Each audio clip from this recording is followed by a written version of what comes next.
As tukisoma John 11, kumbuka a couple of things zenye tumekuwa tukilearn. Si ni kweli? Kumbuka number 1, believing. What believing is? Believing is accepting God as true even without proof.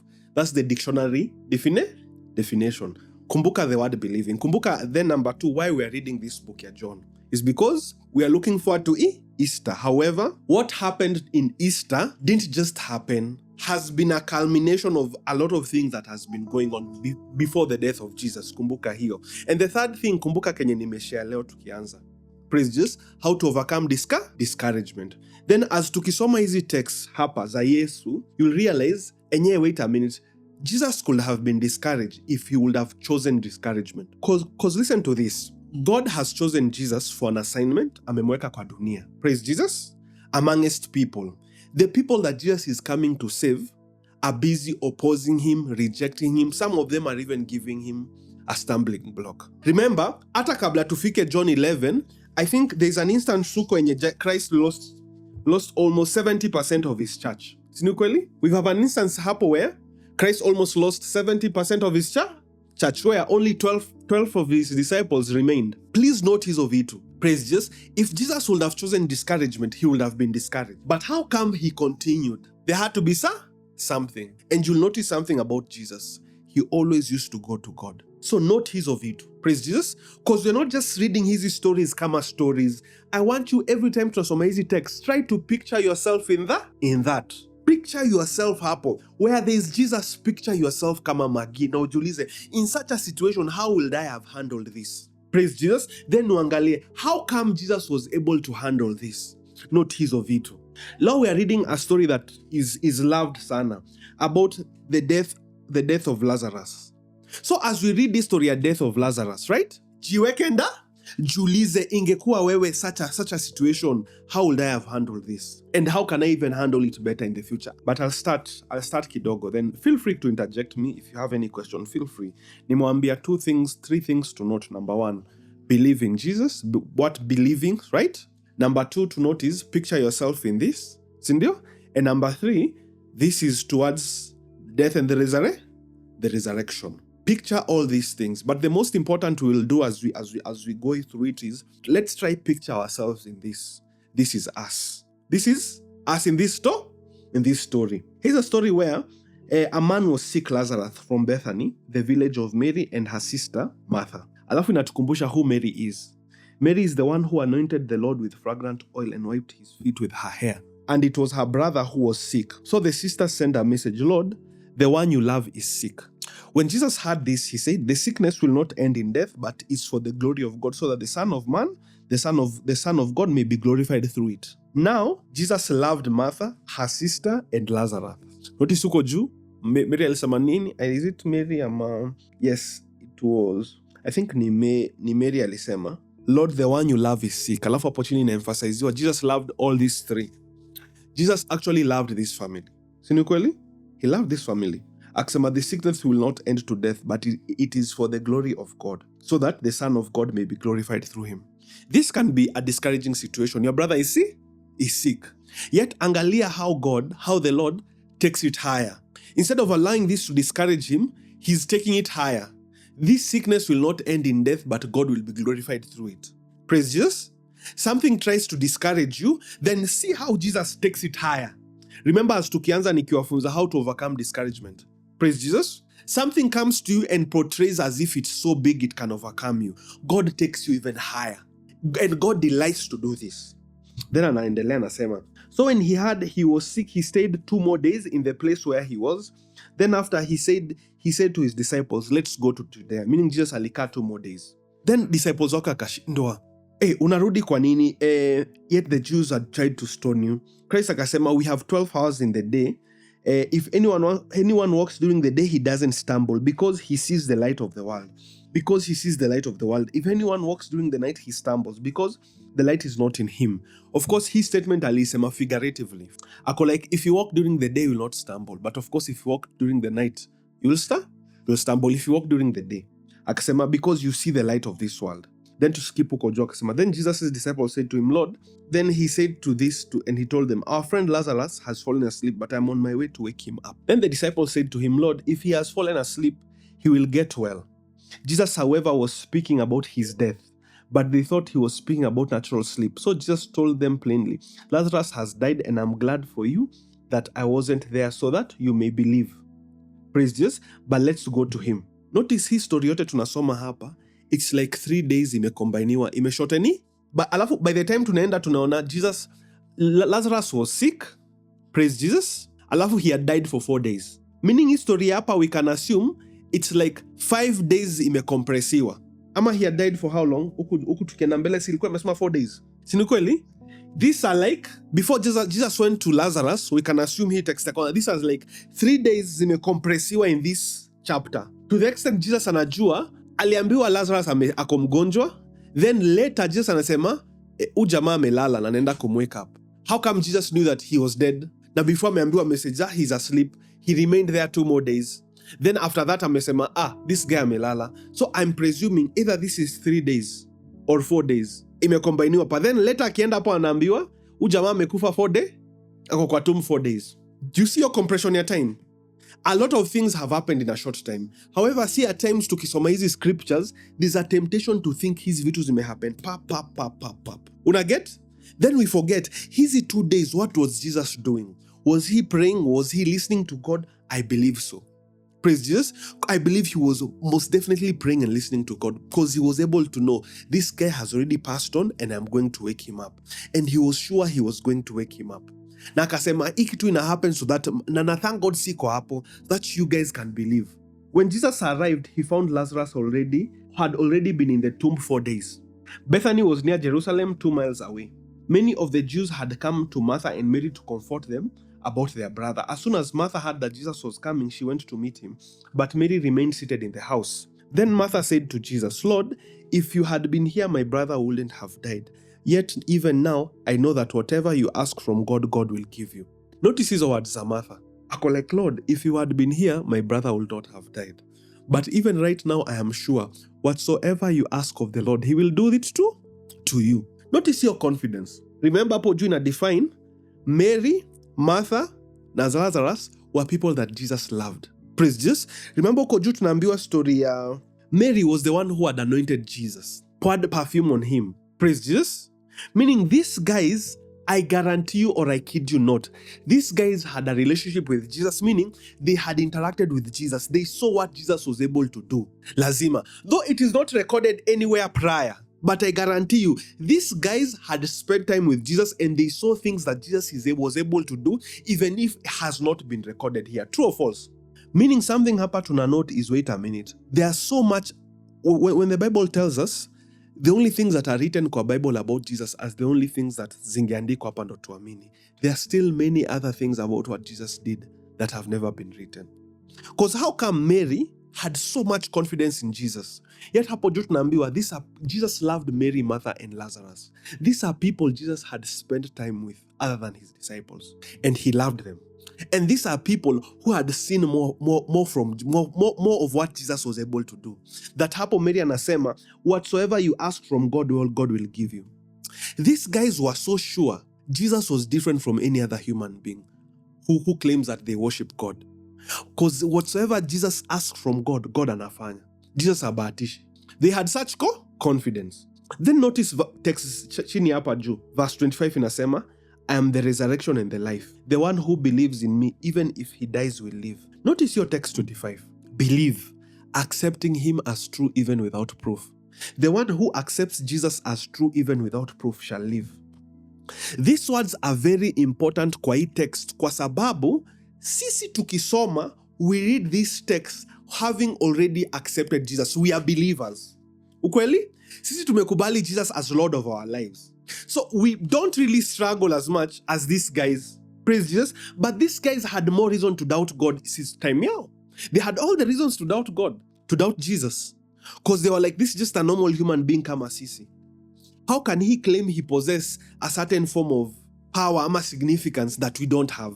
Christ ako like, I am the resurrection and the life. Anyone who believes in me will never die. Do you believe this? I believe this in words. Martha, yes, Lord, she told him, I believe you are the Messiah, the Son of God, who comes into the world. Notice what's the Martha. Martha called like, yes, Lord, I believe. Hii confidence ya Martha ilitoka wapi to believe in Jesus?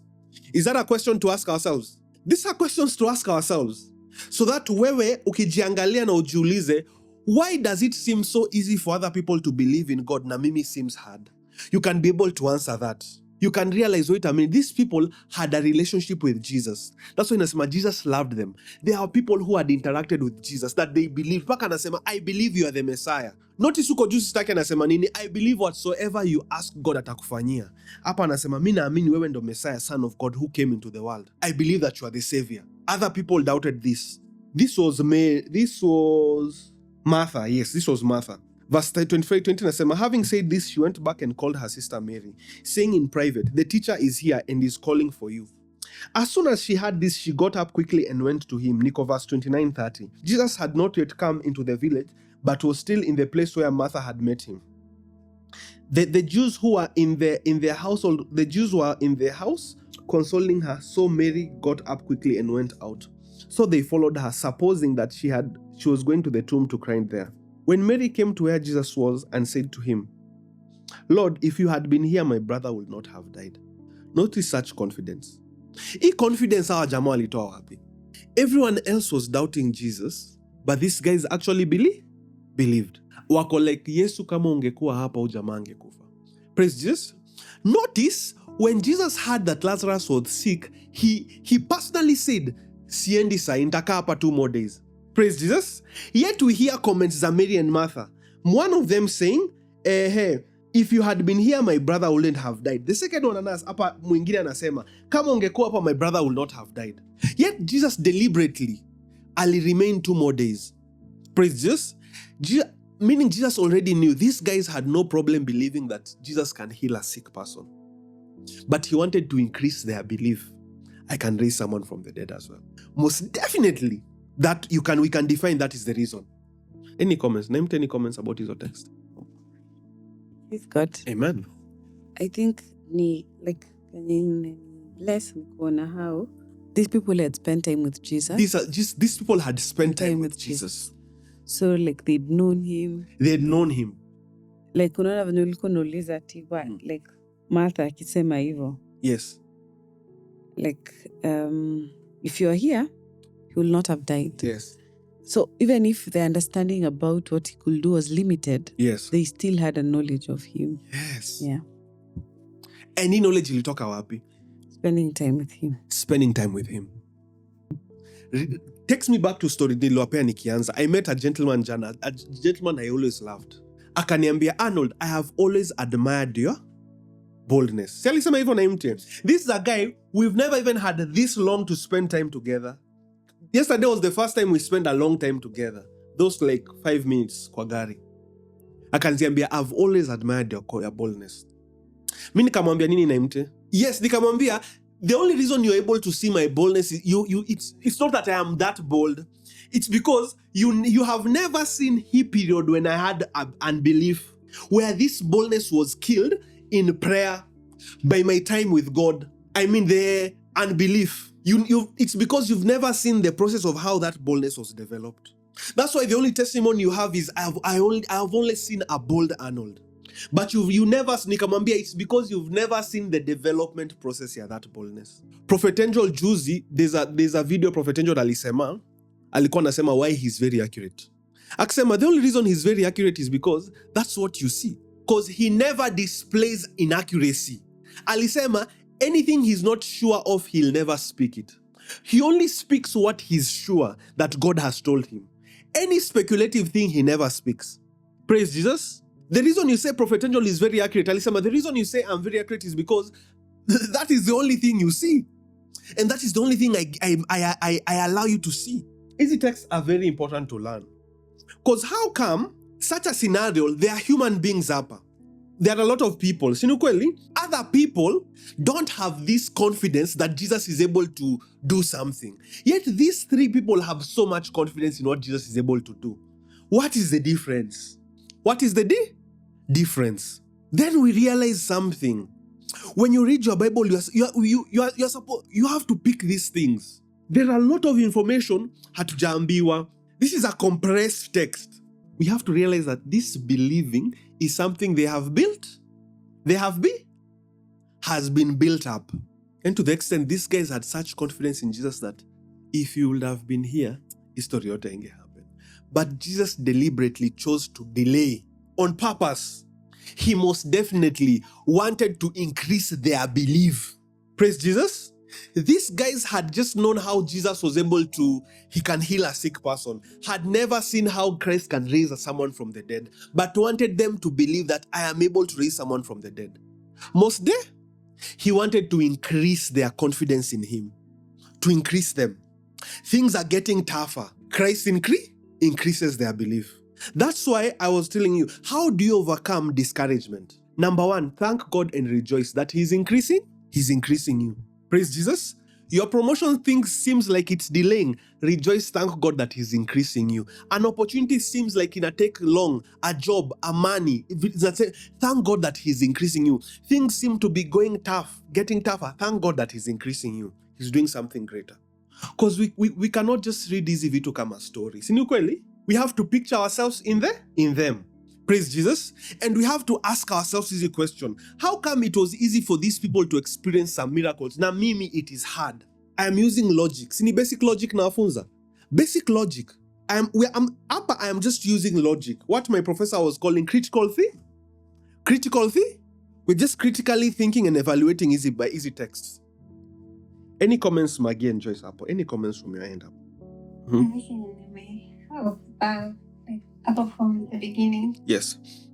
Whereby it said Lazarus was sick. Yes. And so the sisters sent out to Jesus. Yes. To tell them that their brother was sick. Yes. Like I love what Jesus said, like this sickness will not end in death. Death, yes. No, it's for God's glory. Glory. God's may be glorified. May be glorified. Yes. Yeah. And I think that's why, like, Christ was so sure that Lazarus would live again. The man at Waliendelea, he was sure that he's going to live. He was so sure. And the man approaching and saying that Jesus loved Martha and her sister and Lazarus. Yet, when he heard that Lazarus was sick, he stayed where he was 2 more days. 2 more days.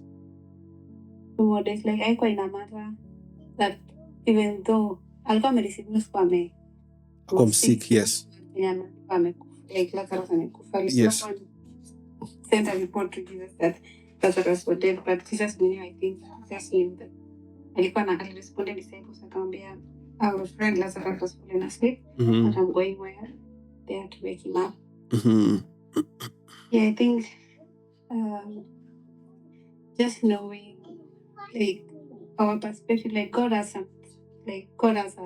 something better, or like better. God has the ways of God are higher than ours. Like, yeah, to not as but what is God saying about the situation or anything that is going on in our lives? Yes. And I think also ukiangalia the whole story, Jesus was trying also to prove, like, he wanted these people to believe because he has done a lot of miracles. Yes.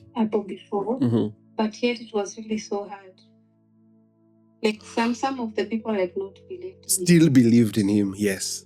Yeah, some people believed, but some people did not believe in him. Na hata alikuwa anaambia disciples, ama watu walikuwa wamemfuata, okay, nasema sijui wapi. I say, thank God, like it is good that I was not with you. Yes. I was not there, so that you guys get to believe. Yes. The resurrection and the life. Like, yes. I am the God that gives life. I am life. Yeah. Yes. Yeah, I think there's a comment in that way for now. Wow, thanks for that. An excellent observation. Thanks for that, Joyce. Thanks for observing that. Isn't it to pause and observe? They encourage you as a person. They build your faith. Right? Then Jesus alisema hapa verse 34 aliuliza, where have you put him? He asked. Lord, they told him, come and see. Then Jesus wept. Yesu akalia. Praise Jesus. So the Jews said, see how he loved him. But some of them said, couldn't he who opened the blind man's eyes also have kept this man from dying. Don't know how some of these people are just, it's like they're trying to mock him. Yani enya unbelief sa zingine ni mbaya. Yani unbelief is like it's seeking for failure. Basi kwa nini hakufanya hii kwa huyu mtu? Unbelief enye can be bad. Then Jesus, angry in himself again, came to the tomb. It was a cave and a stone was lying against it. Removed the stone and said, Martha, the dead man's sister, told him, Lord, he's already decaying. It's been 4 days. Jesus said to her, didn't I tell you that if you believed, you would see the glory of God? Why did Jesus say this statement? It's because of what Martha told Jesus. It's been 4 days. Amekuwa kidecay. Then Christ amwambia, didn't I tell you that if you believe, you will see the glory of God? So they removed the stone. Then Jesus raised his eyes and said, Father, I thank you that you heard me. I know that you always hear me. But because of the crowd standing here, I said this so they may believe you sent me. After he said this, he shouted with a loud voice, Lazarus, come out. The dead man came out bound hand and foot with linen strips and with his face wrapped in a cloth. Just say to them, loose him, let him go. Is that powerful, ukisoma? How Jesus handled that situation? Verse 14 nili underline. Did I tell you that if you believe, you will see the glory of God? Didn't I tell you that if you believe, if you accept me as true, even without proof, you will see the glory of God? Yet Jesus had proved himself.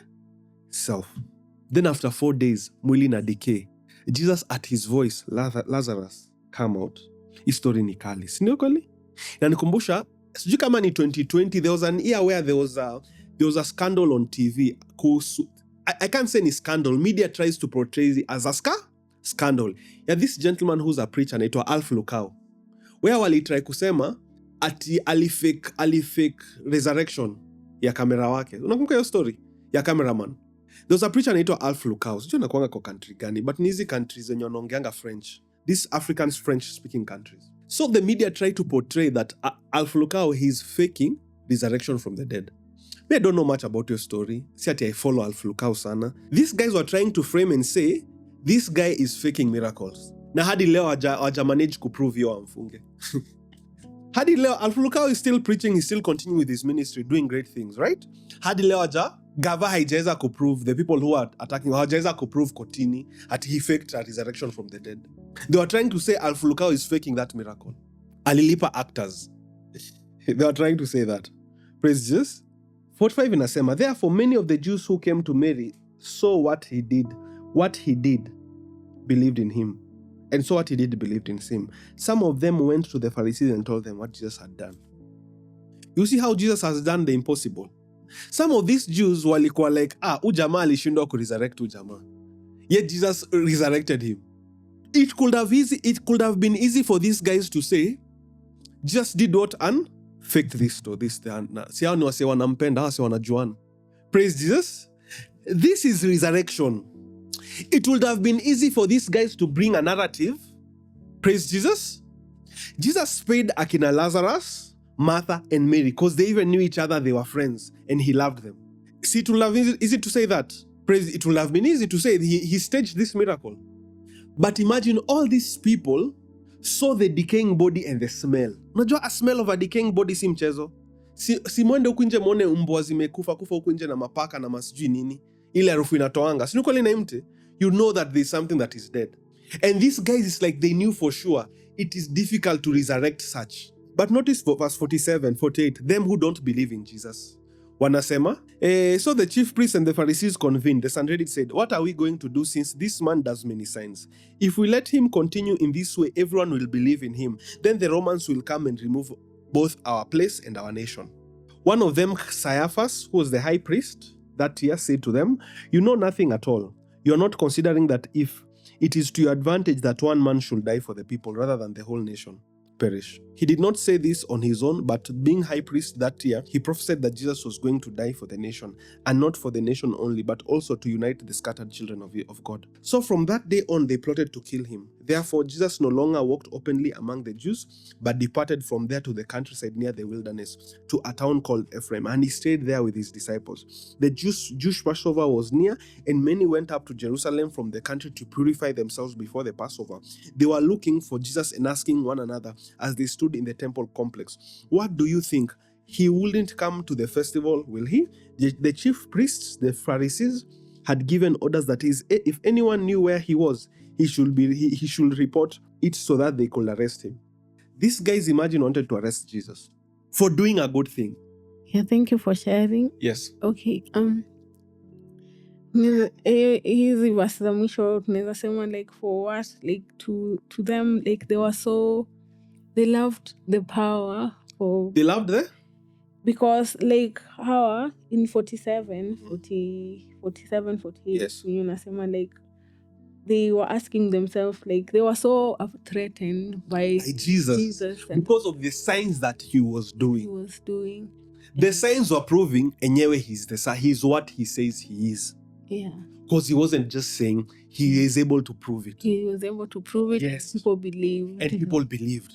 And they were so afraid. And they were so afraid. Because their power of the people will be taken away from them. Because the people will now move away from them. Yeah, yes. People will move away from them and start believing in Jesus. Yes. And can we say because of this miracle that Jesus did, it led for them now for the plot to... Of course, the miracle Jesus alifanya was massive. Raising massive. Someone from the dead.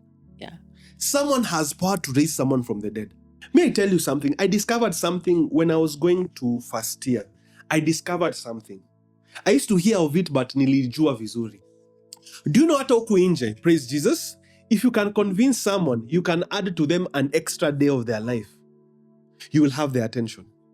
Nadhani ni jokes. Convince someone you can add them an extra day of their lives, you'll have their attention. Convince even someone there's a medicine that can add an extra day of their lives, you'll have their attention. Then angalia hapa. This is someone giving a dead person life, resurrecting a dead person. Of course, he had the attention of everyone. He will get their attention. Praise Jesus. The Pharisees and our Pharisees, they are teaching what they cannot prove. Jesus proves it. And they loved praises from men. If we let him continue in this way, everyone will believe in him. So this guy started plotting to kill him. Praise Jesus. Unajua mimi as Arnold, nimesha hii story mara mingi, but I'll still rudia it. My life changed when nilifika point kama Arnold nikisema, I don't want to follow a God who does not show himself. Praise Jesus. Why should I follow a God who cannot prove himself in my life? Does it make sense? Why am I I'm claiming to be a Christian who holds on to promises. What am I holding on to? This has to be real. Has to be real. That's why there will always be a debate huku nje. Always be a debate. Ilianza time ya Yesu na bado iko hadi leo. Christians who have miracles, who God is proving himself through them, praise Jesus, will always be opposed by Christians who don't have miracles. Praise Jesus. They'll always start saying, huyu mwenye anafanya, the one who God is proving himself through, ni mkora ama anafanya vitu zingine ama anafanya. There'll always be that debate. Ilianza wakati wa Yesu. And these other Christians will even want to kill this person, thinking they are doing God a favor. Uko like, if you're really a Christian, unatoa wapi hiyo hatred ya kutaka kuua mtu? Praise Jesus. Unatoa wapi hiyo hatred ya kutaka kuua mtu? Praise Jesus. Me kama Arnold, I've never attended Prophet Owol's church. I've only interacted with a few people at Prophet Owol's church, but I have never wanted to kill them. For what? Praise Jesus. Me kama Arnold, I'm not a Muslim. Praise Jesus. But I have friends who are Muslim. I do business with Muslims, but I have never wanted to kill any Muslim. Literally. Praise Jesus. I have friends. I have friends who are Catholics. I have friends who are Jeshi la Wokovu. Praise Jesus. I interact with so many people who attend who are from different backgrounds.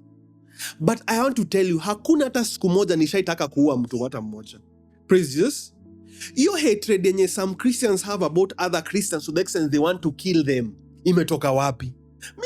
Mi sijaekea gun brother yangu ama mama yangu ama sister yangu nikimforce kuja church yangu. I have never. Praise Jesus. But hii hatred watu wengine wako nayo inatoka wapi? Shows to prove actually, are they really Christians? Praise Jesus. Hii hatred mtu wako nayo about someone else imetoka wapi na mti? Have you ever seen some Christians who hate certain people to the extent they want to kill them? Have you ever seen that? Your hatred imetoka wapi? You have to ask ourselves, I'm just using basic reasoning.